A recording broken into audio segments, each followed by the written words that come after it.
तो गाइज आप भी लाइपोसक्शन कराने की सोच रहे हैं या टमी टक कराने का सोच रहे हैं या कोई कॉस्मेटिक सर्जरी कराने का सोच रहे हैं तो ये वीडियो आप पूरा देखिए, आपके काम आ सकता है। क्योंकि मैंने लाइपोसक्शन करवाया था और मेरा इसमें कितना खर्चा आया, ये सक्सेस हुई कि नहीं हुई, अब मेरा वेट कितना है, तब मेरा वेट कितना था। So I am gonna tell you everything in this 5-6 minutes video. तो जो भी चैनल पर नए आए हैं चैनल को लाइक, सब्सक्राइब एंड शेयर करना नहीं भूलें। जिन लोगों को भी ऑनेस्ट रिव्यू चाहिए वो मुझे सब्सक्राइब कर सकते हैं। तो चलो आगे बढ़ते हैं इस स्टोरी में। तो हुआ क्या था कि 2018 में मैंने लाइपोसक्शन कराने का सोचा था, क्योंकि तब मेरा वेट जो था वो आज से 10 किलो कम था, लेकिन फिर भी मैं अपने आप को बहुत मोटा समझती थी, फैटी समझती थी।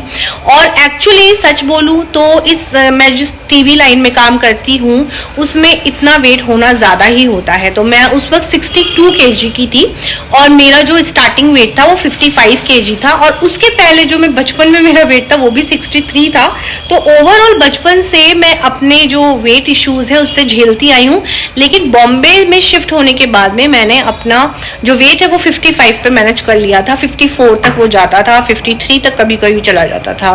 तो जब भी मैं शूट्स करती थी अपने वेट कम हो जाता था। और वो वेट कम कैसे होता था, बहुत सारी एक्सरसाइज, बहुत सारी वॉकिंग, जॉगर्स पार्क में मैं 2-2 घंटे घूमती रहती थी और बहुत सारा मैंने खाना छोड़ दिया था, बहुत सारी भूखमरी करी थी। उस वजह से मेरा वेट कम था, मसल वेट भी लूज हो चुका था।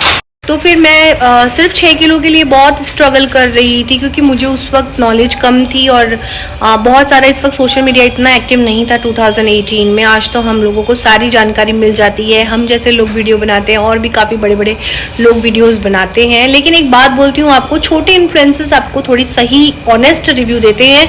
बड़ा मतलब जब चैनल बढ़ जाता है उसके बाद तो देखो स्पॉन्सरशिप्स इन सब का खेल शुरू हो जाता है, तो आपको झूठी चीज़ें भी मिल सकती हैं। लेकिन जो भी एक स्टार्टिंग क्रिएटर होता है वो आपको सही चीज़ें बताता है। उसके बाद में क्या हुआ, तो मेरी एक फ्रेंड ने मुझे सजेस्ट किया कि तू क्या इन चीज़ों के पीछे पड़ी हुई है, जल्दी से जाओ ऑपरेशन करवा और सर्जरी करवा और जल्दी से फिट होकर अपना काम शुरू कर दे। क्योंकि उसने वो सर्जरी करवाई थी और वो बहुत अच्छी लग रही थी, उसके हाथ पाँव बहुत पतले पतले लग रहे थे। और 2018 के अंदर तो मैंने करवाई थी, उसके पहले उसने करवाई थी।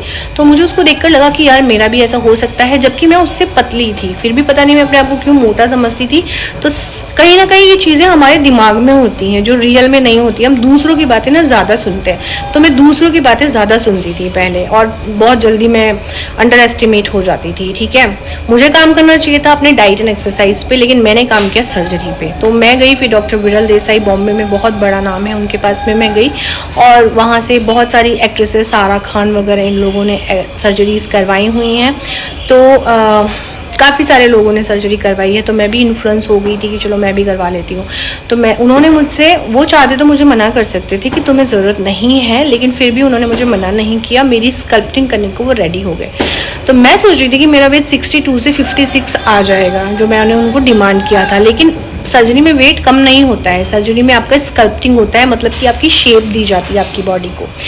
तो उन्होंने मुझसे 3.5 लाख रुपए लिए, मेरा ब्लड टेस्ट किया और मैं सर्जरी कराने पहुंच गई। मुझे डेट दी और तो फिर मैं पहुंच गई। उस वक्त पता नहीं मेरे अंदर इतना जज्बा था कि मैं कोई चीज़ से डरती नहीं थी। आज मैं एक गोली खाने से भी डरती हूँ, उसकी पूरी इन्फॉर्मेशन लेती हूँ कि इसके अंदर क्या है, खाने के साइड इफ़ेक्ट क्या होंगे, या कुछ भी लगाने से पहले भी मैं ऐसा देखती हूँ सारी चीज़ें। लेकिन तब मैं इतनी पागल कैसे हो सकती थी पता नहीं।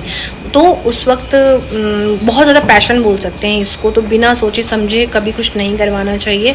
मैंने ये चीज़ करी और उसके बाद में मैंने एकदम से देखा कि ये क्या हो गया। जब मैं होश में आई उसके बाद में मेरा पूरा पेट अंदर था, मेरे थाइस का मैंने करवाया था अपने पेट का, अपने स्टमक का और अपने थाइस का करवाया था। ठीक है, तो पहले मेरा बॉडी का शेप कैसा था, ऊपर से मैं पतली थी, नीचे से मैं मोटी थी, तो वो अच्छा लगता था, मतलब कि एक कर्वी शेप था।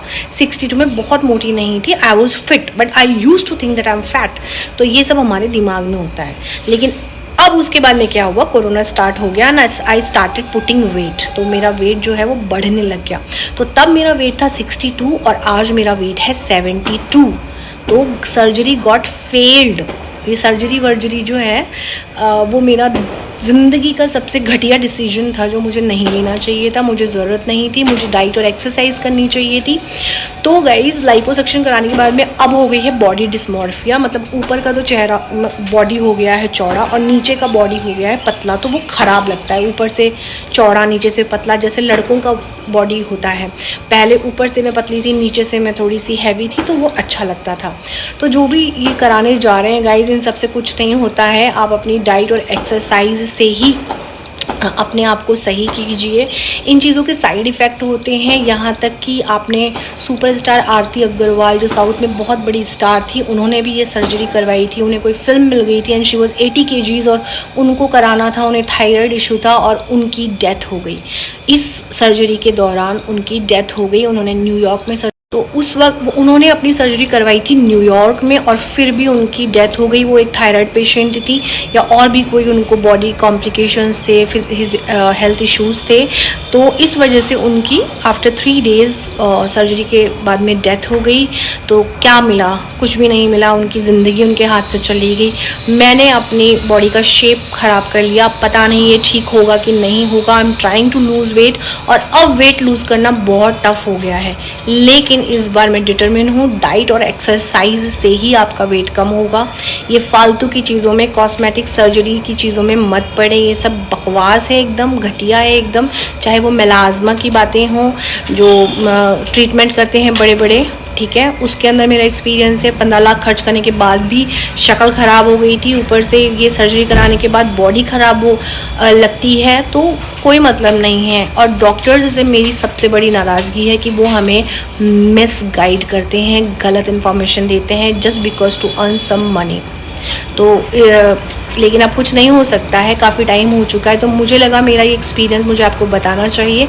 अगर आपको मेरा ये चैनल वीडियो अच्छा लगा हो और किसी एक की भी मदद हुई हो तो मैं इसे सक्सेस मानूंगी। तो जो भी चैनल पर नए आए हैं, चैनल को लाइक, सब्सक्राइब एंड शेयर करना नहीं भूलें। मैं मिलती हूँ नेक्स्ट वीडियो में किसी ऑनेस्ट से रिव्यू के साथ। तब तक स्टे सेफ।